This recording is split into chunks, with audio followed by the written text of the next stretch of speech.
Good evening, folks. Welcome to the Town End podcast. This is part of Live at the Lilywhite, which is organised by the 1903. We're very privileged to be involved in the first ever Live at the Lilywhite involved in the post-match podcast. We probably had hoped to be coming on to a bit of better of a result, but nonetheless, we're going to crack on with post-match chat. We're also going to have tickets for our Liverpool Legends game. We're going to give away tickets. We're going to have our man of the match pizza, and we're also joined by one of the best centre halves probably to play in the League of Ireland in the last 20 years, right back centre half in Mark Rossiter. So we're going to get straight stuck into the game. We're going to go to Mark straight away. Mark was commenting on for Ocean FM, is it? Yeah, it was Ocean, yeah. So just without being, I know you got a Dundalk jersey on underneath that jacket, but what did you think of the game as a whole? I probably would have thought that a draw would have been a fair result. Lots of pressure from Dundalk. Started the second half. They started really well, but didn't make McNicholas do anything really as such. And Sligo managed to play their way back into the game. And let's say Greg Bulger, clever in the 89th minute, wins the ball high up the pitch. Plays in Radasajevic. The Dundalk defenders I'd be looking at. You don't back into the 18-yard box, and manages to catch Shepherd off guard with the strike really, and they're gone home very happy. But Dundalk had the lion's share possession for the majority of the game, and I suppose the disappointment is they didn't create more. Yeah, well, what seemed to be happening with the Sligo team was, for me, especially in the first half, probably throughout the game really, they seemed to get in behind the fullbacks really easy, and it kind of led, like even if we talk about Sligo's goal, we've had possession of the ball, we've had the throw in, and there's a bit of a head tennis in the midfield, but it seemed to always, anything down the wing, Sligo were getting in, it seemed to be all the time, and that kind of led to the first goal for Mata. Yeah, I suppose they're looking to get Fabrice on the ball as much as they can, because he's probably the form player, apart from Mata with the goals, let's say. But anytime Sligo created anything, it seemed to be from the right-hand side, with Fabrice coming in off the line, creating little bits, and he was playing little balls over the top. And I suppose that the disappointing part for Stevie is, or for both managers, let's say, when teams created anything, it seemed to be a turnover in possession and a quick counter-attack. So to concede in the 89th minute after the result last week is a big disappointment going into the Cork game, having none and six in Oriel. Yeah, this is your hat. I think this is Rossi's hat trick of podcast appearances, is it? And we haven't had him on when we've won a game yet. I think we've 3 straight draws. I know it's 2 straight draws and then a defeat tonight, Steph. But if we, not to kick on through the game, but even for our own goal, if Ryan Tulloch's coming at you and you're the centre half, is it a penalty? Do you think it's a penalty? I didn't think it was a pen at the time when I seen it, but I don't have the luxury of a replay. Let's say I was speaking to Flano after the game, and he said it was soft. He actually said it was soft, but in the 43rd minute you get a pen just before half time. You're delighted if you're Stevie and it's going in, because I would have thought in the first half that Sligo were fairly comfortable defensively. They're not moving the ball quick enough. The pitch doesn't help with that, and in doing so, they find it very hard to move the ball to the wingers. O'Kane didn't get the ball at all, really, apart from his chance, but that was Levac getting caught in possession. He gets set away, and a good save by McNicholas. But yeah, I'd say Stevie is devastated, like all the players would be, because to concede in the 89th minute, it's devastating. I think when we saw the lineup, Steph, at the start, I was really looking forward to seeing Tulloch and O'Kane in Oriel Park, in front of everybody, possibly hounding the 2 wings, but it just didn't seem to, from the start of the game, just never really seemed to get a chance at the ball, even though they'd flip-flopped in the first half and changed wings. It just didn't really seem to work, did it? Yeah, I think the full-backs in particular, I had the measure of them, but look, I think Dundalk was sort of playing into their hands by playing long balls and trying to switch play in the air. It just didn't work out. I suppose it told its own tale that the 2 lads switched wings halfway through the first half to try and change it up and get a bit more joy out of it. But look, we know what the 2 lads are all about. They're all about getting the ball into their feet, shifting it early and getting at the fullbacks, but it never materialised. I look, it didn't really happen all night for Ryan. I don't think he got the service, and if he had to put away that chance, obviously it would have given him a big boost. But the keeper pulls off a decent save just from where I'm standing, maybe either side of him or he would have troubled him. But look, the keeper makes a good save. So Yeah, I think even if you take the chances that Sligo had, I don't know how many chances they would have had to put this game to bed. Even early in the second half, even 5-6 minutes in the second half, they probably could have been out of sight completely. It was, and for me, it always seemed to be down the wings. Everything coming in from the left. Now, I'm not saying it's an issue with Davis or anything like that, but everything seemed to be walking down the wings for them. They just found it so easy to get in behind. I don't know if that's something like we've Leahy there, probably one of the best left backs in the league on his day, but I just don't know if it's something just on the night. You played full back, so I didn't. Look, I think Fitzgerald's very impressive.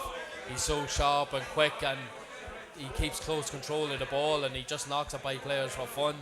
I think we got the warning shot early in the first half, first maybe 10-15 minutes even before that, and Mata just takes his eye off the ball or misscrews or whatever he does. But look, the warning sign was there, and they didn't heed it enough. And Fitzgerald plays a great ball to the back post, and it's a nice tap in.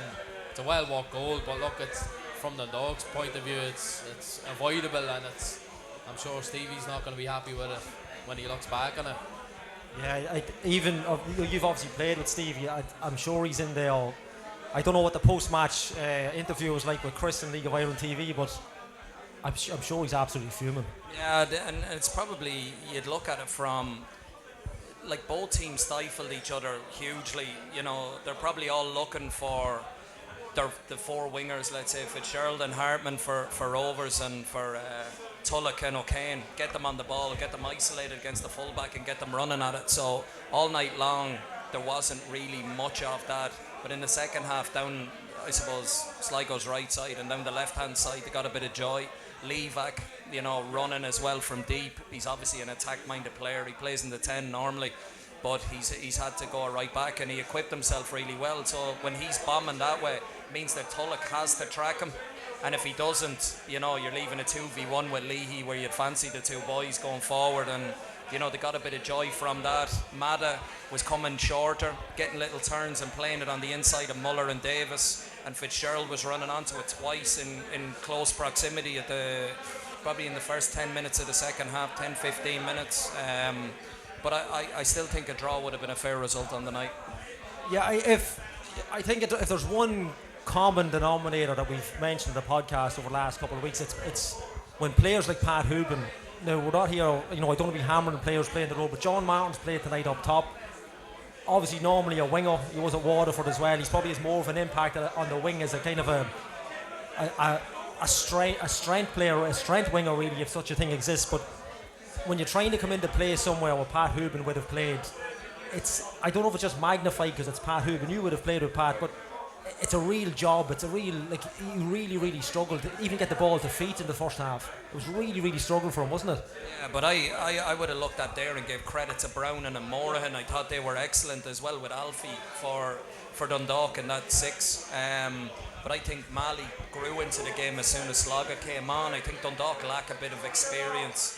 League players, like you're looking at, probably only Andy Boyle is probably the only consistent that has played a lot of games, and that was very evident. But when Greg came on, it seemed to shore up. Kikoko came off, and then they started to get a little bit more joy because Mali grew into the game a little bit. And he's a powerful boy, but Bob is a huge loss there. It's not a suspension, it's not a red card last week, but unfortunately, it wasn't overturned, and they missed him because when he plays in the 10, he's nearly the one who orchestrates the press for them.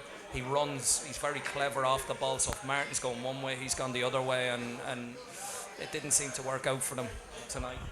Steph? Just with that, I thought, it might have been a chance for Wardy to actually start again, possibly. Try and dominate possession in the midfield, so that's why I thought it was a bit strange, even when he come on, that he played right up top as the number 9.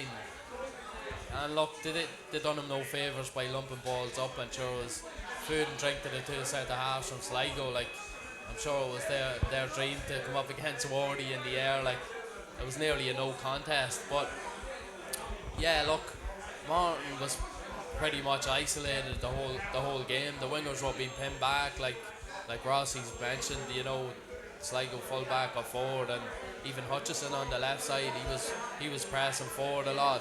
And look, if you're a winger, you have to go with your full back, and look, that's going to be Sligo were on top, so they were pressing forward, and we were just sitting in, and it obviously leaves Martin isolated up top. Hoopin does the job of holding the ball in, making it stick, and that's when you can have the license for the wingers and attacking midfielder to press on. But look, it just wasn't sticking up there tonight. Even we're speaking about little changes, like when Stevie had went, when the team we brought on the likes of Keith Ward comes on up top, then Dickie Kelly has a go at it. I think the game hadn't gone, but we went three at the back. Robbie McCourt's come on, played wing back. I don't know if it changed much. I don't know what the thinking was, but it was probably just, look, let's have a go and see. But it didn't seem to be.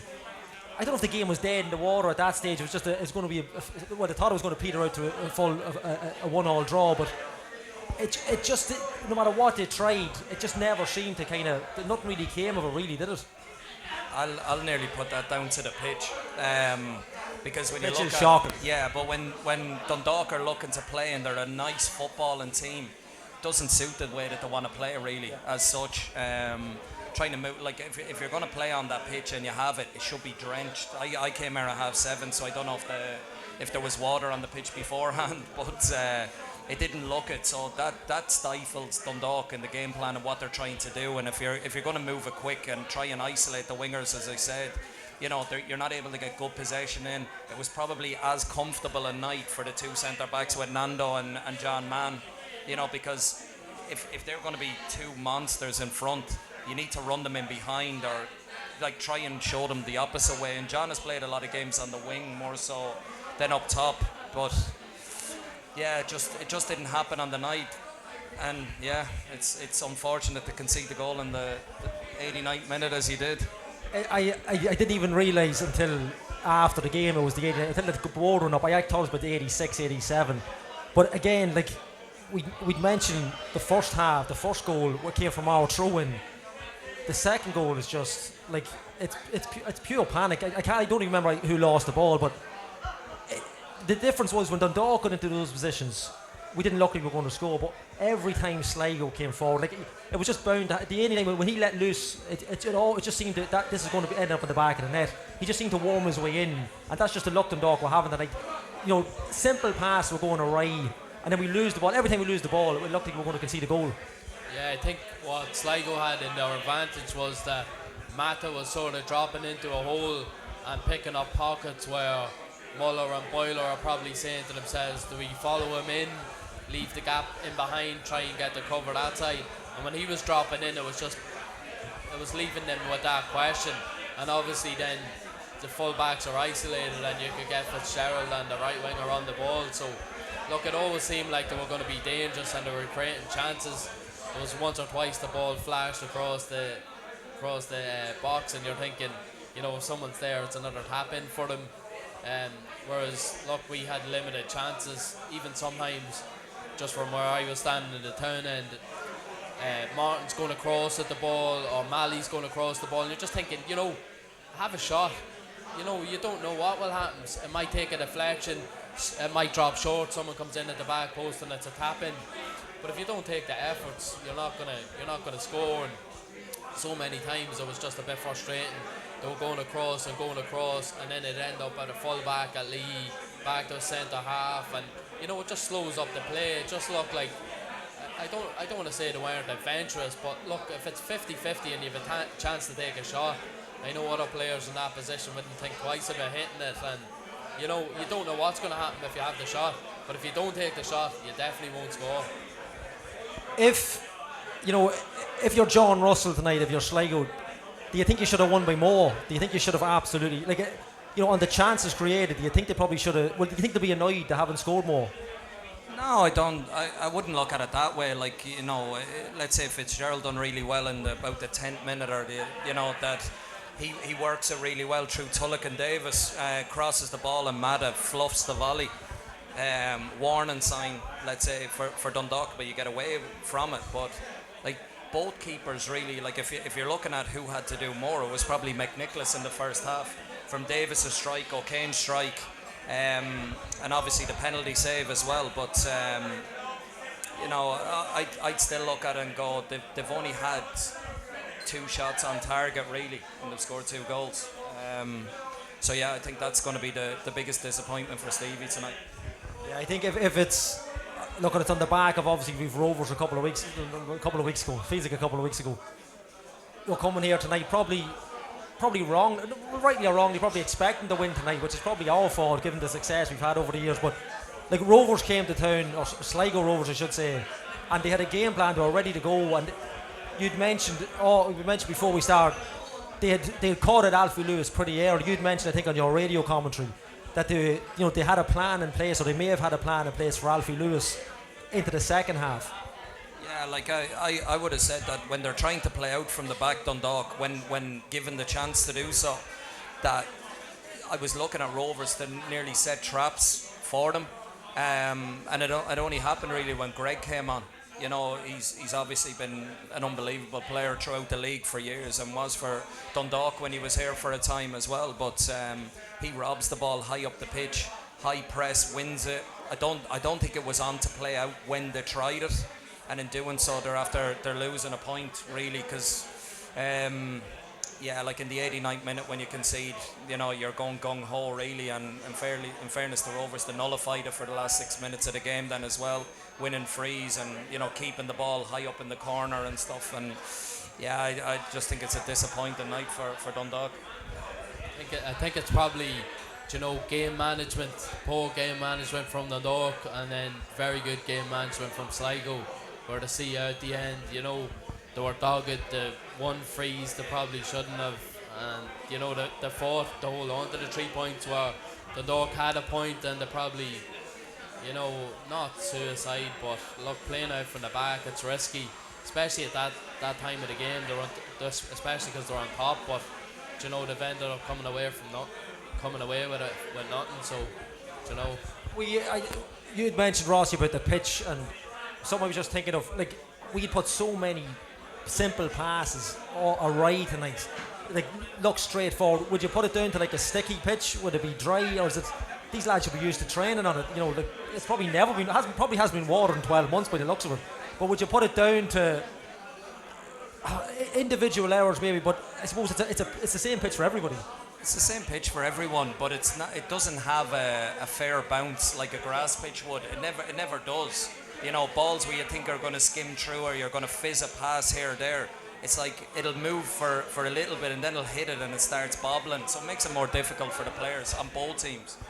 When they're probably going back a little bit, just to the side of the game, just on an added on of the pitch.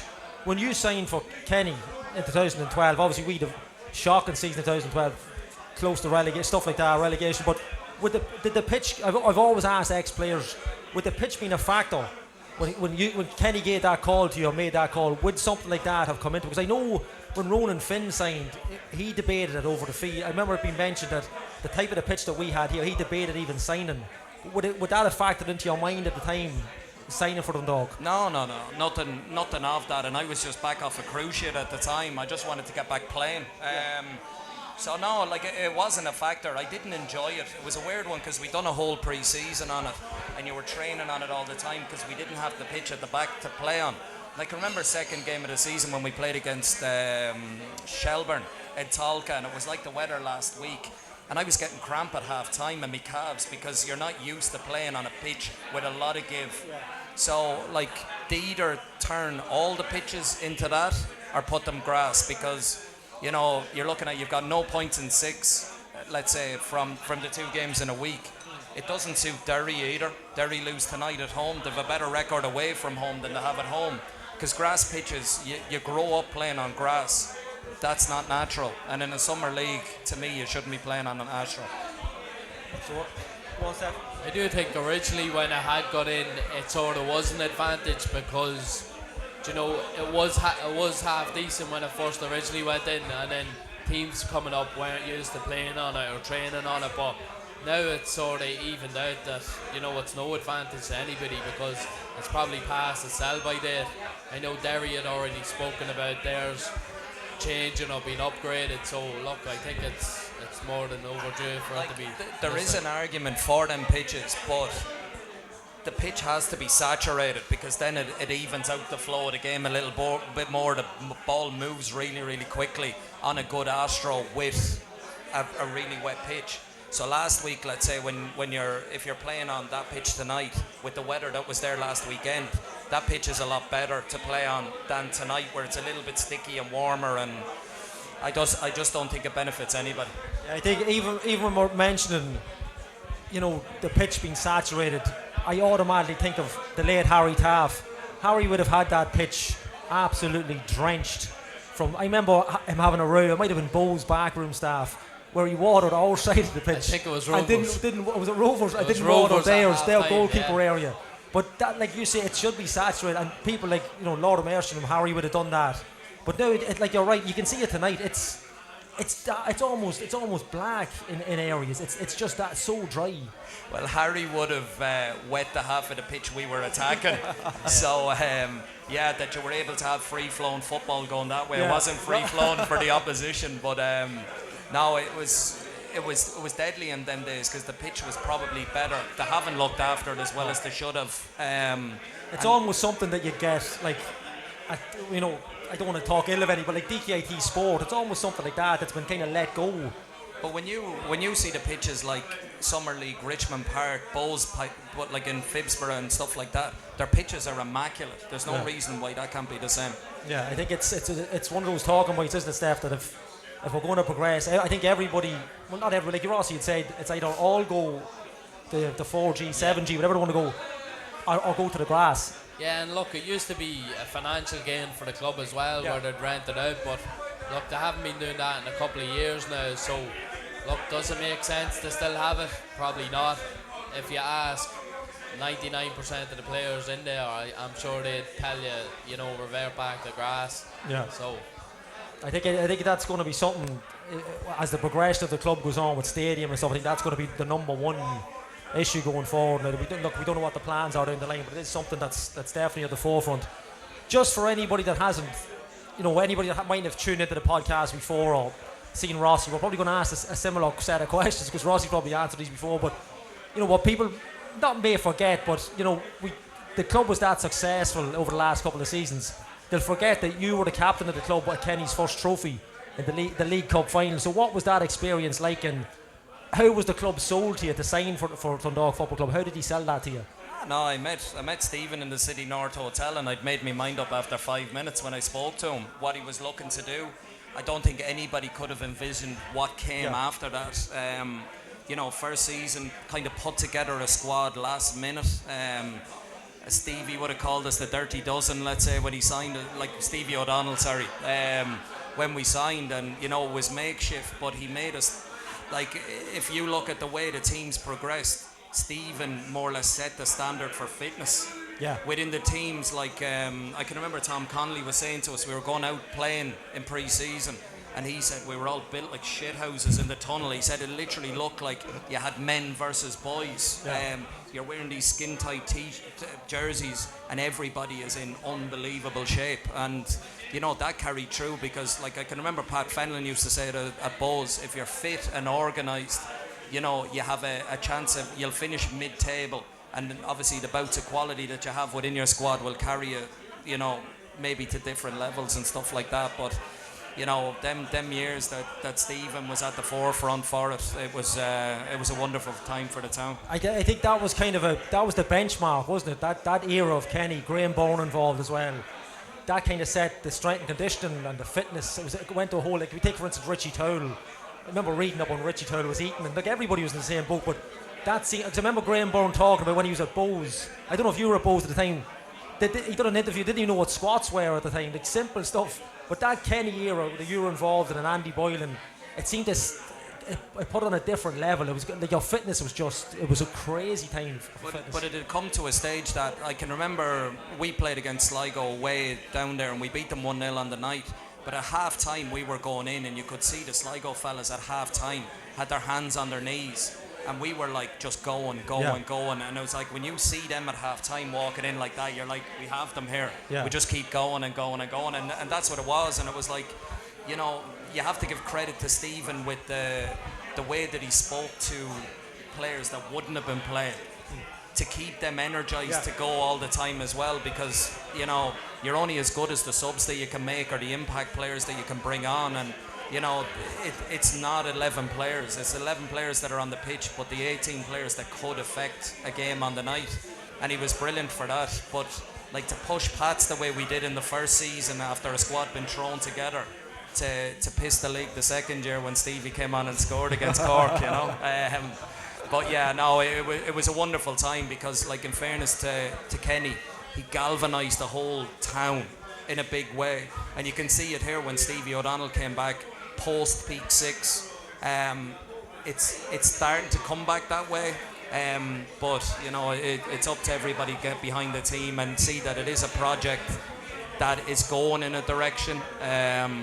So you'd just be hoping that it continues in that direction. Yeah, just when you do say about the direction we're going in, from what you've watched, you know, this season, and what of all the games you've done, now, you know, what would you expect now of the league? How do you expect the league to pan out? Not expect the league to pan out, but from what you've seen, would you have a nailed on winner for the league, or, you know, any views on where Dundalk would finish? I think that when I called it at the start of the year, you'll have Derry and Shamrock Rovers going for the title. I don't think that'll change. I think it'll be them two, and then you have Bows, Pats, Dundalk and Sligo to be in that second tier fighting for Europe. Possibly fourth, let's say, because, you know, you'd be expecting one of the top two to more or less win the cup, or top three to win the cup. But it's just a very even league. Like, I know everybody is going to be downbeat with the result tonight, but they're 7 points off top. Yeah. Do you know? So it's not the be all and end all. It's just disappointing to, I suppose, lose against a team that's going to be in and around you, and they probably look structurally better tonight, which would be the disappointment from Dundalk point of view. Yeah, I think we've said it on the podcast. We've almost come to expect, because of the level of success we've had now, albeit not in the last couple of seasons. You know, you're beyond annoyed when you see they're being bet tonight by Sligo, because we come to expect when Sligo come to town, or most teams come to town, maybe with the exception of Rovers or Derry, we expect to win games. It's kind of something that's just gone with the mantra of the last couple of seasons, isn't it?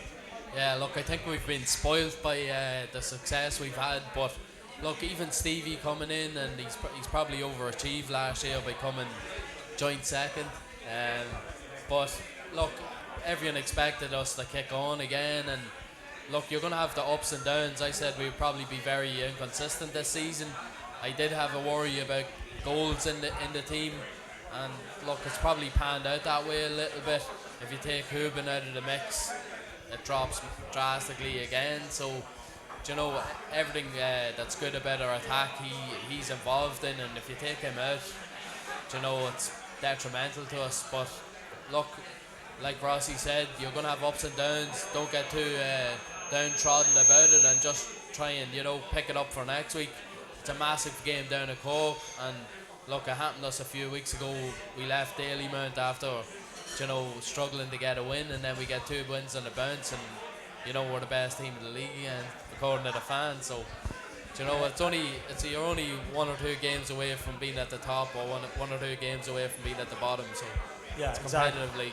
I was just wondering if we have because we have Mark Rossiter, is there any questions from the floor? Anybody want to ask Mark anything when he's here? Forever hold your peace. Yeah, we're going to bring up also Gerry Malone. Gerry, if you want to come on up. The Oracle.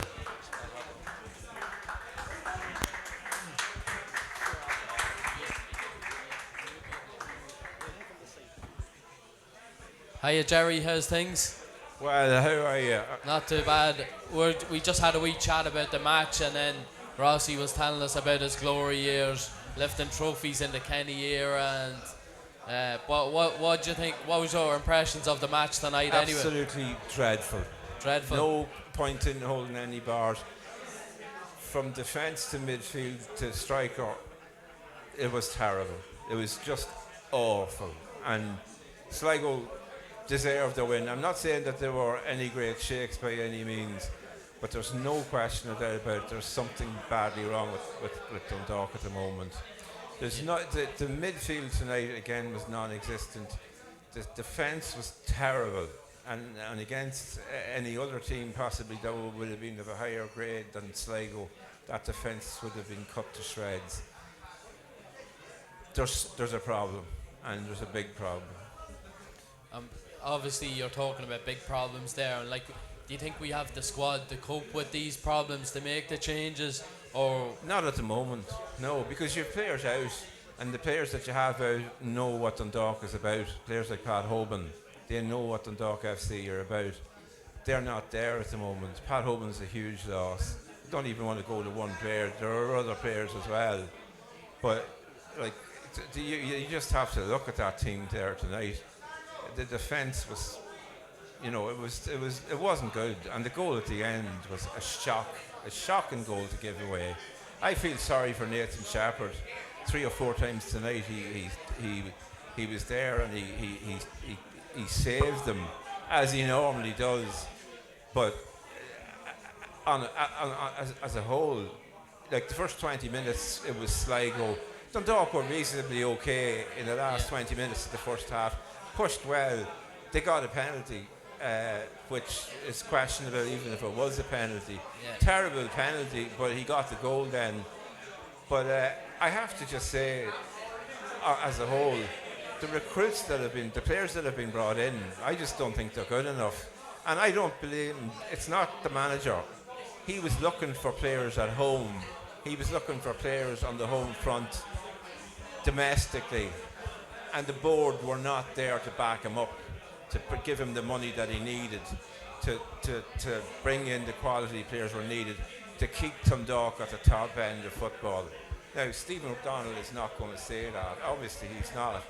But I mean, we were all there looking through the season, and many times were we looking at Dundalk were interested in this player, were interested in that player, were interested in the other player, and the players weren't signed because the board would not provide the funding.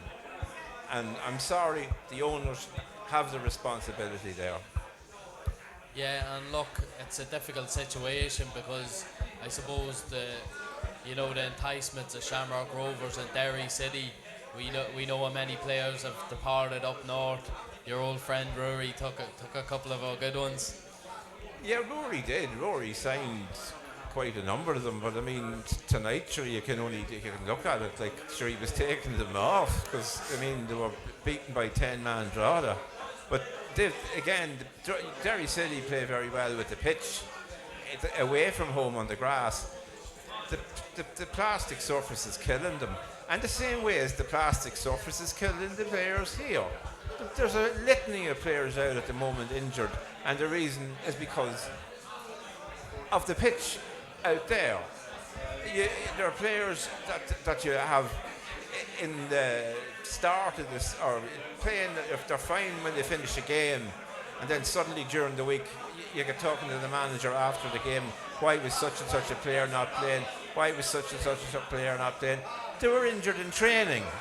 Now, there's nothing wrong with the Dundalk training, but there's a serious problem with that pitch out there. That pitch ended Nathan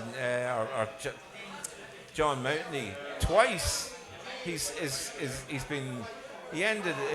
knocked him out for 1 year, and then he came back on the same pitch again and knocked him out for another year.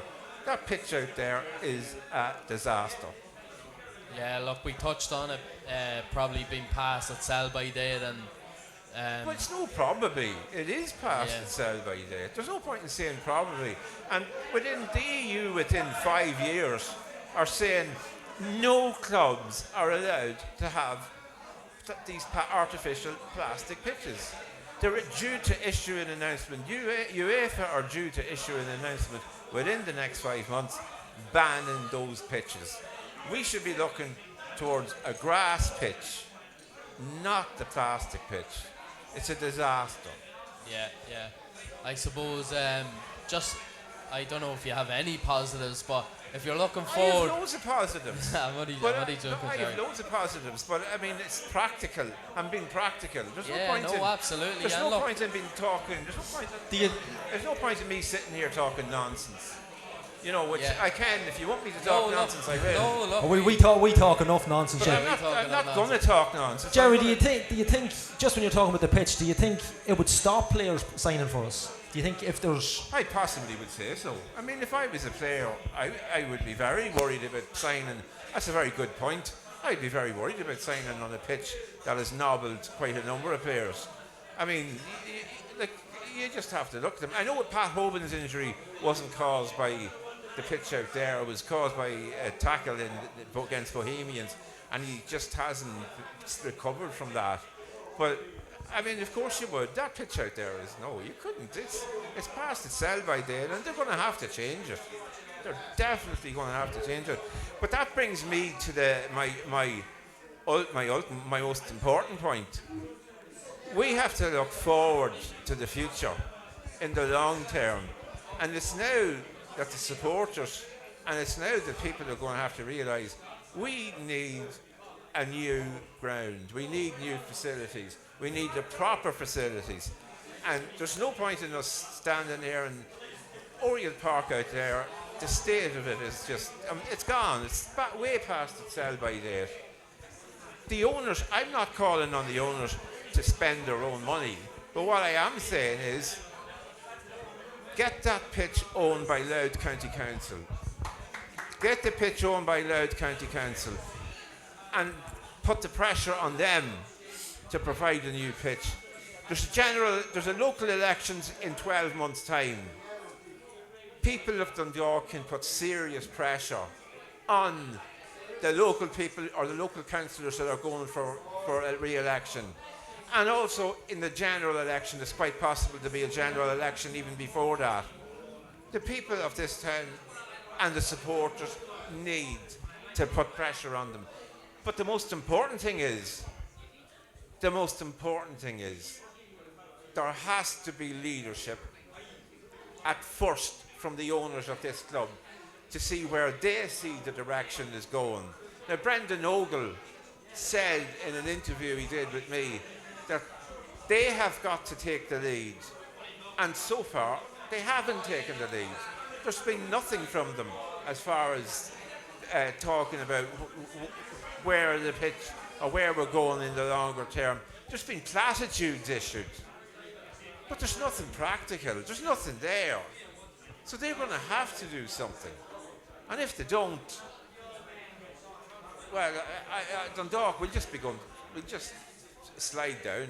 That's basically what we will do. Because I looked at that team tonight, and come back to it tonight. Stephen O'Donnell was not given the resources and the money he needed to sign the players. Now, why that was, I don't know. But he got no Irish players in at all.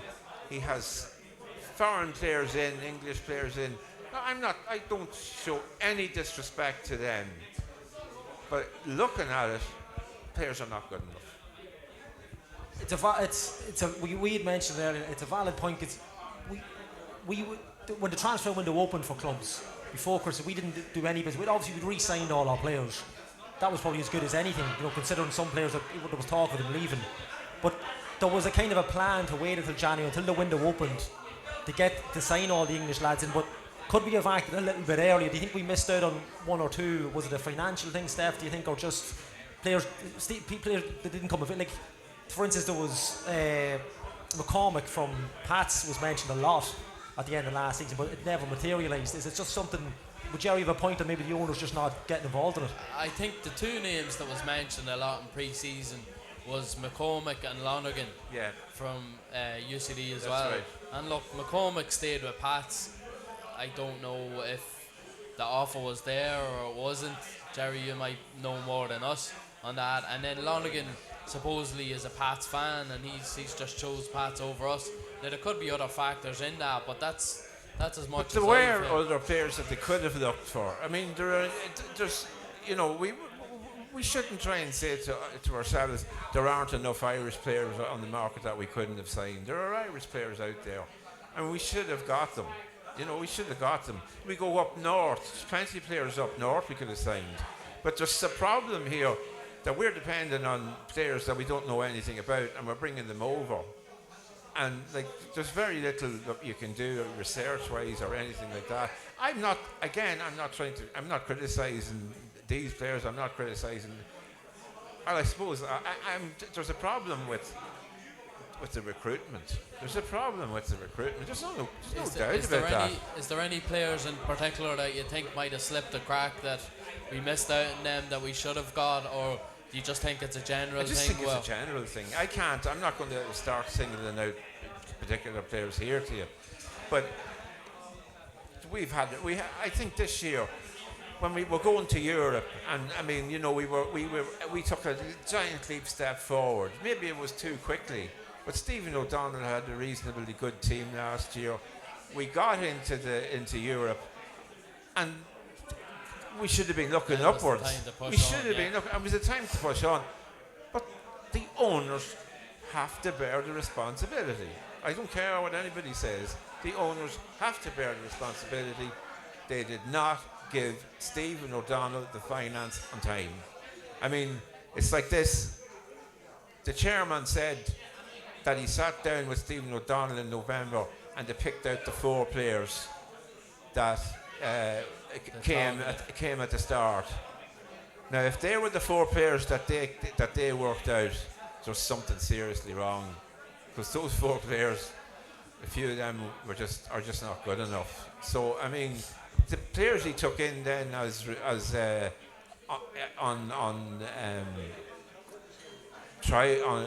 a loan basis, they looked, and they probably still are, looked to be good, reasonably enough. But I mean, the manager was talking tonight saying it still takes time for them to settle in and all that. I'm sorry, that doesn't wash with me. After 8 games, no, I don't agree with that. Rossi, what do you think of the signings? Like Gerry had mentioned, the signings that come in from England. What have you made of them for Dundalk? I know you probably have, I don't know if you've watched all the games, but what have you made of them, even just on tonight? You know, from what you know, obviously being involved in knowing the lads in the league, what have you made of the signings? Well, Mali looks a player. Alfie Lewis would have played with Stevie at Pats. Yeah, but we're talking about this year. These ones. Yeah. So, like. No, Alfie Lewis is a good player. Yeah, but you're asking me to base it on one game, and it's difficult. Yeah. No. But when you talk about players, let's say from recruitment, you look at Sligo's team, Fabrice Hartmann from Leipzig. You know, they signed him last summer, let's say, and there was a problem with his paperwork or whatever. But Max Mada, Nando Peinecker from New Zealand, you know, Vashchuk from Estonia, Frank Levak, same thing. So it's like they've recruited decently. Yeah. But what I would say is they're probably more experienced, as in they're full internationals. Yeah. They're a little bit older. The lads that are coming over here are still quite young and learning their trade. But I would have thought that the biggest issue with Dundalk tonight, and look, I've probably put it down to the pitch because they're nice footballers, but there was zero intensity. And that'd be the biggest issue for me. It only seemed to increase when Sligo came on, who was, you know, they're probably lacking leadership more so than anything, because some of their seasoned players are injured. Yeah. And that's probably the difficulty. I'm not saying that you're relying on kids, but they're younger players, and as I said, they're learning their trade. They're coming back from England or whatever on loan. The problem is with loan signings, like it's not their agenda. It's their agenda to get first team football, to go back. You know, so do they have the club at their heart? You know, it remains to be seen. Again, I mean, the loan players that he brought in last year, I mean, you can say Mark Connolly, he was a fabulous player. Wonderful. You know, he was a fabulous player. He was a huge loss then when, you know, he But Connolly is 29, 30 years of age. Do you know what I mean? He's not a 18, 20-year-old, you know. The young lads that were brought in, and they are, and they will possibly be very good players. I'm not criticising them on that, like, but they're just, it's not, they haven't been brought in at the right time, you know, and they needed to bring in, if they were going to recruit from abroad, they should have done something like what Sligo did. But it was all rushed at the end, because we were the only club that were waiting for signings to come in, and there was nothing happening. And then suddenly there was a spurt where there was 4 players quickly announced, and we were told that these players were the players that were wanted. The chairman said that they were the 4 players that they had agreed in October, November. And the manager confirmed that. I find that very hard to believe. I have to believe it because they said it. But if that's what they did, it's dreadful planning. And I don't believe Stephen O'Donnell's a dreadful planner. He's a good manager, he's a good guy.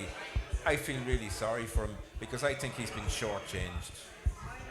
Yeah, and look, I think they've just brought in players of the profile where, they're exciting prospects, but they're not proven, tried and tested. Like Rossi said, you're bringing full internationals in with Sligo, and you're bringing players that are just starting their careers. So look, they've probably brought in. They've taken a big chance. I know. That's Look, and but that's what they've done. So Conor Malley, I think is, as you said, he is a good lad, and I think Hayden Muller is a possibility. He's a good lad too. And I'm not trying to say the other lads will be in the future, but that's no good in the League of Ireland. I mean, if Dundalk want to stay as a team chasing for Europe, we're heading down now.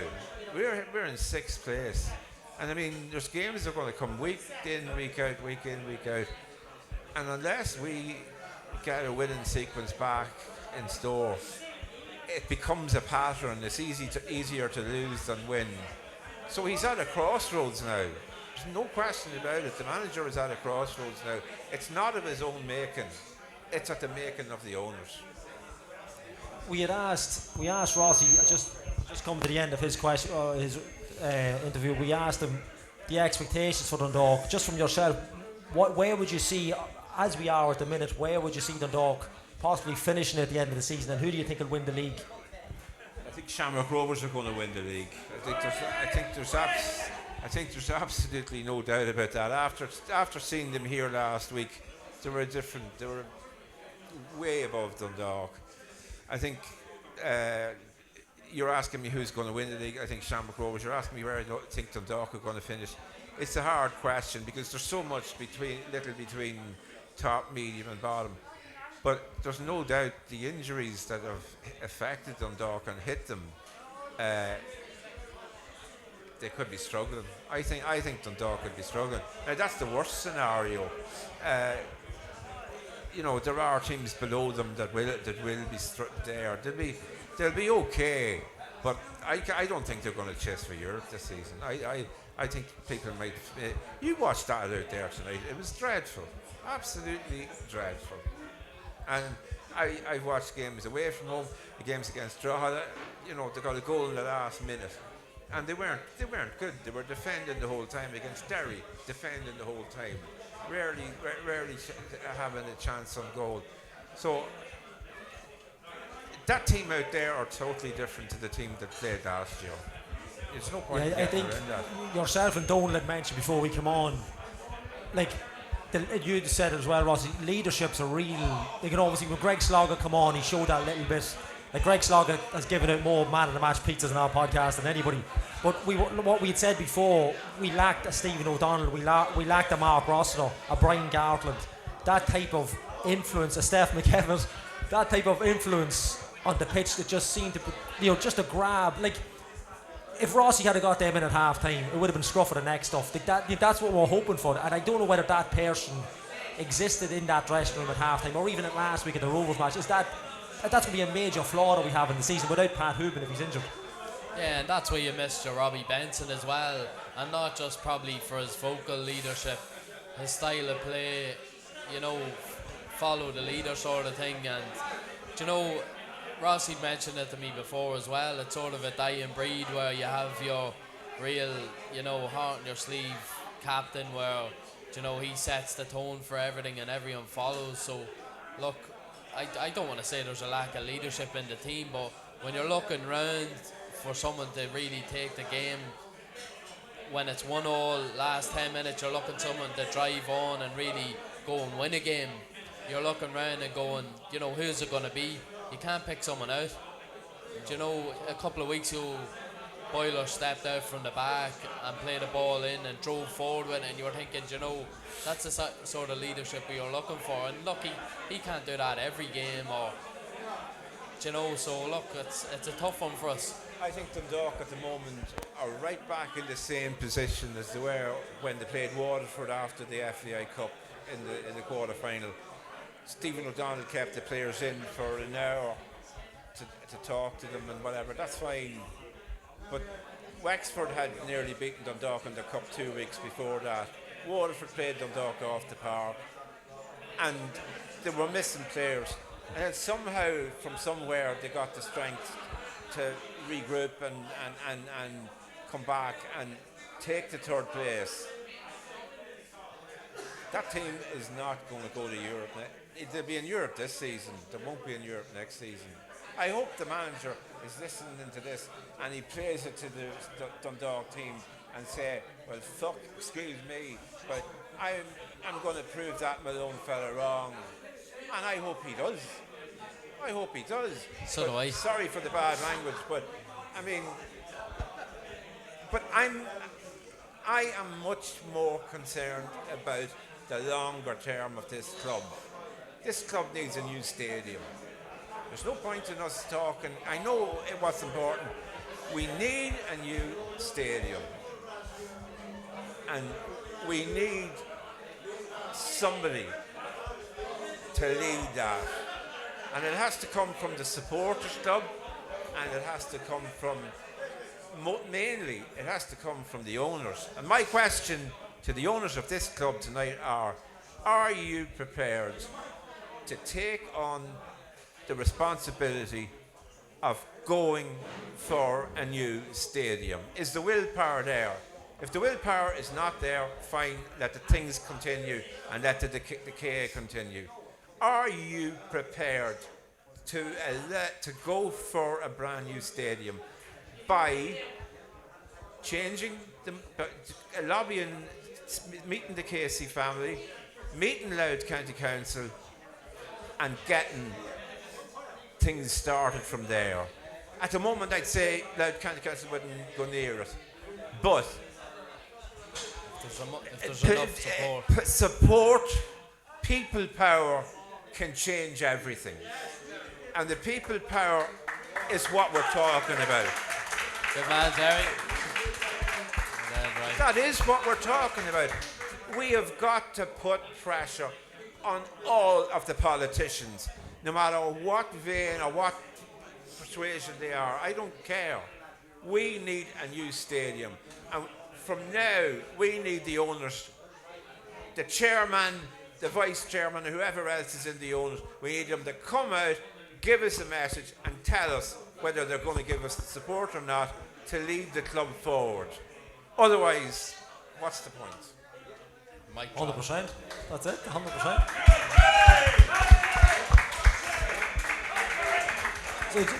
So just to finish off, when we have the 2 years here, we're talking about tonight's match. We've also got Cork on Monday, Derry it's actually next Sunday now, which has been moved for Big Joe coming over. A massive game in Cork now Monday, isn't it? It was massive anyway, Gerry, but it's a huge game, and Stephen was talking about that, and you know he says it's always a difficult place to go to, and you know certain days you've got to warn. They were trounced tonight by Pats, but when you're playing on your home team, that's a different story altogether. Yeah. So that will be a difficult. That's going to be a difficult game, no doubt about it. Can Dundalk win it? Yes, of course they can.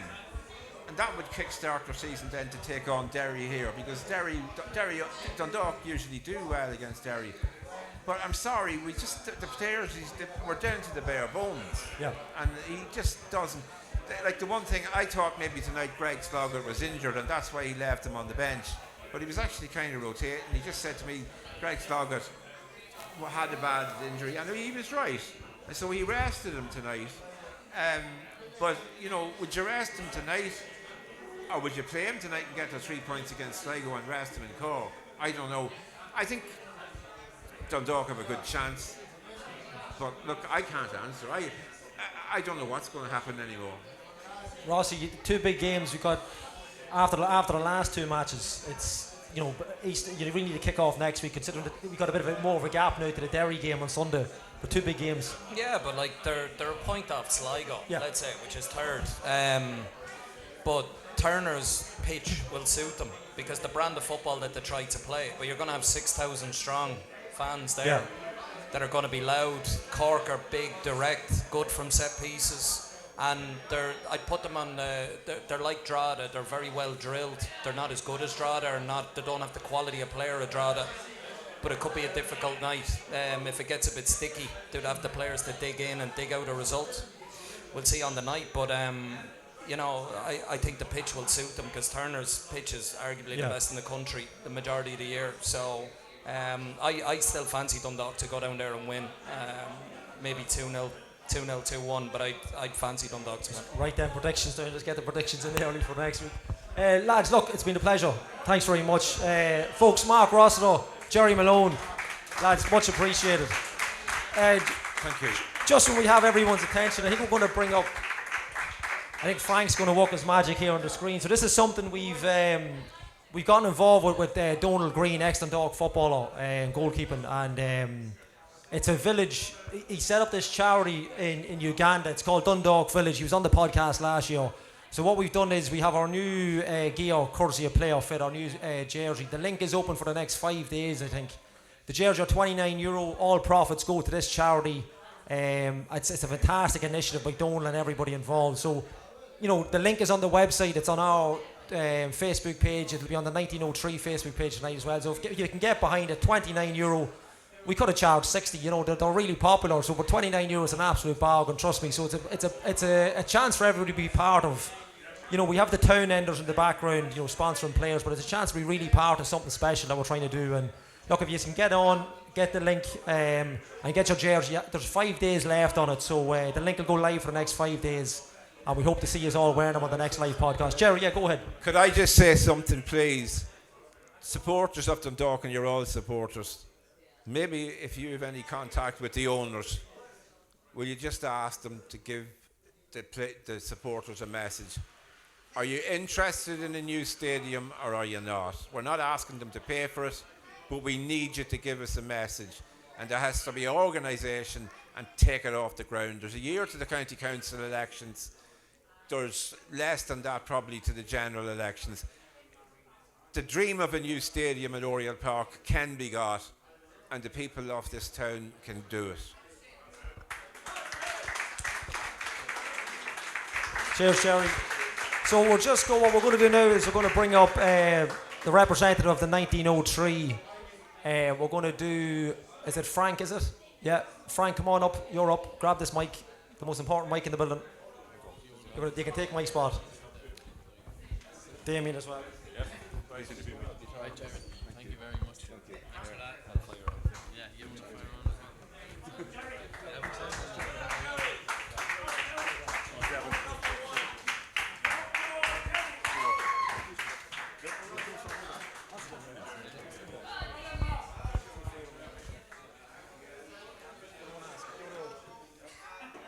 So we brought Frank and Damien up. Obviously they had their AGM. When did you have your AGM? About a month ago, and Frank was elected as the new vice chairperson. We've been fantastically invited to come along. This is the first in probably a series of events. The lads will probably talk more, but live at Oriel, or live at the Lilywhite, I should say. A privilege for us to be involved, and you know, Frank, you're at this now. We're going on 12 months since it's probably started. You have a new chairperson in as well, and Orla Crilly, who couldn't stay on tonight. But tell us what it's been like over the last 12 months, and what you hope to do in 2023. So the 1903 has been founded 2 years now, actually. 2 years, sorry. 2 years. So, but the committee, this current committee is in place in its shape about just about a year. So we've got a few initiatives coming up over the next few weeks. We've got a new loyalty program that we've got about 30 odd businesses around town who are willing to give discounts to all the members through this new scheme. And as part of that scheme, we're going to roll out new membership cards that'll have all the details for these companies in the back of it. So if you go into these businesses, flash the card, you get discounts around town. So it's just something to give back to the members as well. And look, I suppose that works both ways. It gives the businesses a chance for publicity, and then obviously, if people's gone in to these businesses and premises, they're giving them business as well. So look, it's a good initiative to get people involved, and little things like that all build up to make it a success. Exactly, it's just sort of to promote business around town. We're thinking about giving them a sticker for their store, so they have it in the window to say they're part of the scheme. It's to get our name out there, get the club's name out there, and sort of benefit the members as well. So anybody who joins up,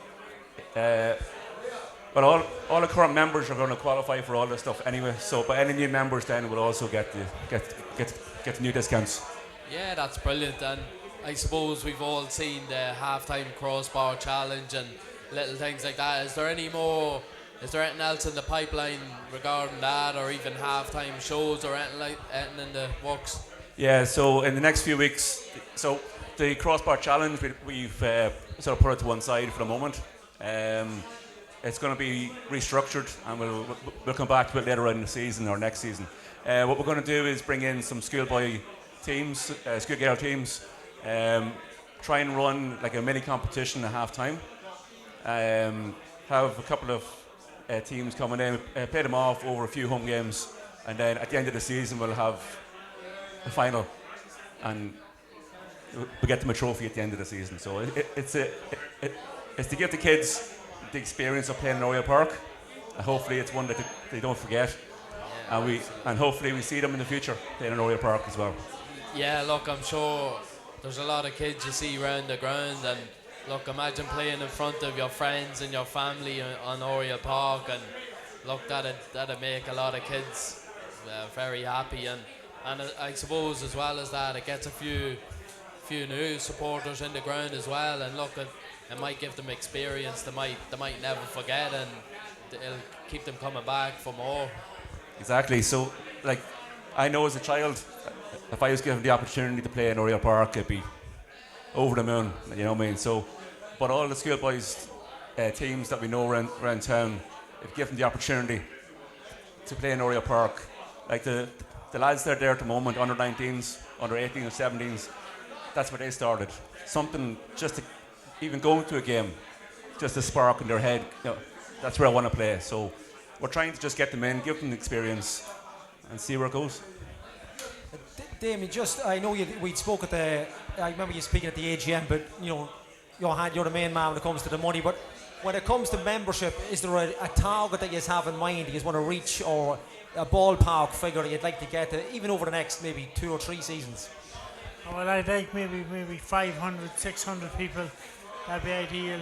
But also, we got a new badge that a lot of people don't know that we have. So any current members also are entitled to a new badge. So if they come to me or one of the committee members, I give them a new badge. It's like a Louis Gold badge. So that's another thing that we have is also. And also, like the current chairperson, she introduced a few things in relation to the toilets and stuff in relation to helping out the club in relation to soaps and that sort of stuff. So that's also what we're hoping to build up as well. The experience of the when you come to Oriel Park, that actually you can, there's a soap and there's a towel and that sort of stuff. So hope that it also helps the people that come to the club. Yeah, and I think like one of the benefits, we had mentioned the podcast as well, one of the benefits of probably the need for a 1903 setup is, like Gerry had mentioned, you can converse with the club. You can kind of say, right, well, the fans have, we might do something in the season where the fans have, right, this is what we're looking for. You've got that direct line in, within reason obviously, but it's massively important to have that little bit of communication link between the fans and the club, isn't it? Yeah, we've actually, we've got a good relationship with the club at the moment. Like, Martin Connolly's been fantastic. To any ideas we've had, anything we want to bring to him, he's open to listen to us. So we appreciate that a lot from Martin, and even the likes of Andy and Sean and like Gavin. Gavin's been fantastic with me as well. Getting content, getting stuff up on social media. So he's been a great help. So any initiatives that we've had, for example, the female supporters, we put products into the toilets for the female supporters, so which was never there before. So it's just something like that, that sort of the small things that they appreciate that, you know what I mean? we've looked around as well. We're doing like a clean-up session as well. So any volunteers that want to come in and give us a hand, we're going to go around Oriel Park. We're going to give it a paint job. We're going to clean up around the place, and small things that make a bigger difference, I suppose. And we're there to help the club as well with these small things, because they've got bigger fish to fry, I suppose you'd say.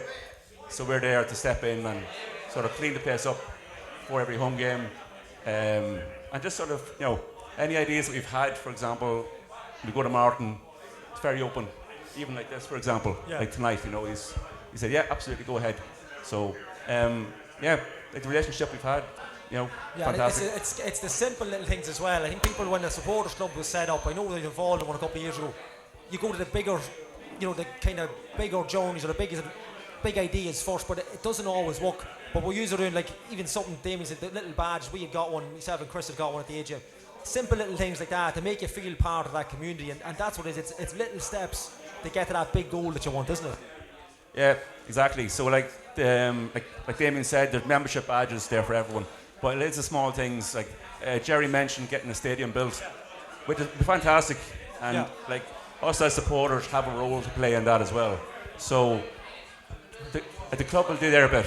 They'll get finance in. They'll approach people like Hull City, for example, but they'll talk to whoever they have to talk to get money in.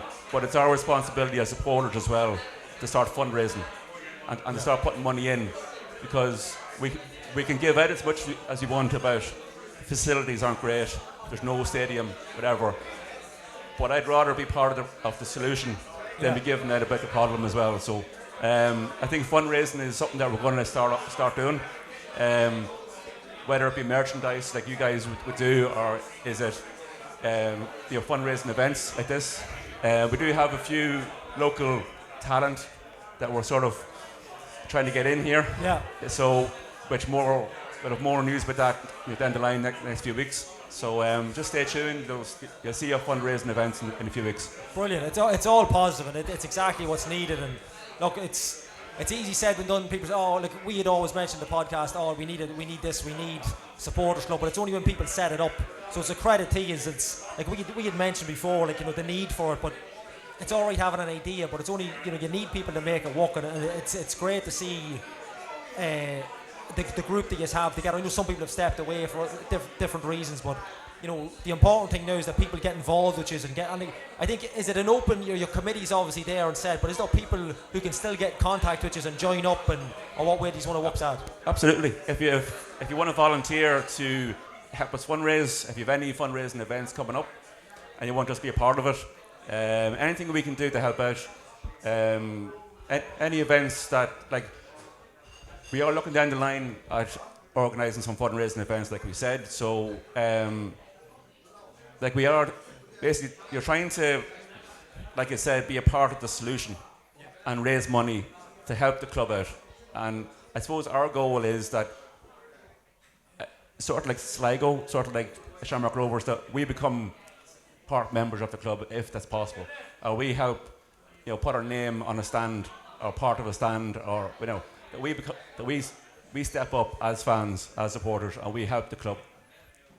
We can piss and moan all we want about infrastructure being, not up to scratch, but we need to step up ourselves, and we need to, support the club, because that's our job. So. Brilliant. I think it's a fair play, because I think it's always been needed at the club, and look, it's a credit to you that he's got involved, and we appreciate you even helping us tonight with this and coming up with the idea for Live at the Lilywhite. It's a credit to you, so thanks very much, and thanks for inviting us in. Thanks for doing it. Yeah, absolutely, no problem whatsoever. So I think you're going to help us with our raffle draw. Is that right, Chris? Damien is, yeah. Yeah, so Damien up we get. So fair folks, enough. We have Eamon, do you want to come up? We all right? Having a pint. So folks, what we have is we have 2 sets of tickets. So we have 2 tickets in each set, and we're giving away for the Liverpool Legends match that's coming up over the next couple of weeks. We're going to give away a set of 2 tickets to one winner. So the idea is we're going to ask 2 questions, and it's basically the first person to shout out the answer will get the set of tickets. And they are Mark Rossiter type questions. They're related to Mark Rossiter. So first question is very simple. How old is he? How old is he? Yeah, he's 25. The first question is, who did Dundalk sign Mark Rossiter from? No. No. Who did Dundalk sign Mark Rossiter from? Oh, Jesus. No.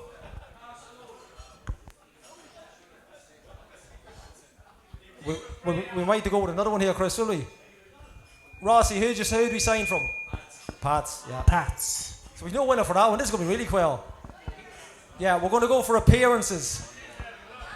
If they didn't know who we signed it from, they'll never get the appearances. So, yeah, I tell you what, that's what we'll do. We mentioned at the start of the podcast when he came on. What radio station was Mark Rossiter commenting on tonight? Ocean FM. Daniel Shields, grab yourself 2 tickets. There you are. Final question of the night for Mark Rossiter's quiz of the year. What club did he play for after he left Dundalk? Straight after. Well, I'm not giving him we'll give him another 2 set of tickets. So any advance on Longford? Daniel, you may take these 2 tickets as well, but you've got to give them out to somebody else. Come, grab it. There you are. Well done. Folks, look at we would have wrapped it up. Fan Club. Mark Rossiter fan club quiz of the year. Yeah, we'll sign them, but they won't be valid then for the game. Folks, look at I think that's a wrap, Chris. Thanks for everybody for sticking around. We know it's the good news is what time are we? We're not as late as we normally go. It's usually 1 o'clock in the morning. We're still talking. I don't know how we're going to give away a pizza tonight. Yeah, first one probably down to Tony's Pizzeria in Park Street and get the pizza. I think we'll probably give it for all the work the man's doing at the minute to organise this Liverpool Legends game. I think it's only right that Eamon O'Hagan gets a Tony's Pizzeria pizza for tonight. The man is absolutely flat out. So you'll have a week to pick it up, Eamon. And look, we appreciate everybody for sticking around. Thanks very much to the lads at the 1903. Thanks for Gerry on the bar. And thanks to our guest, Gerry Malone, and the legend, Mark Rossiter. And thanks to Steph, my old mate here sitting beside me. Thanks very much, and we'll see you on. We might see them Monday, Easter Monday. We don't show yet. We'll see how the game goes. All right. Thanks very much, folks. See you.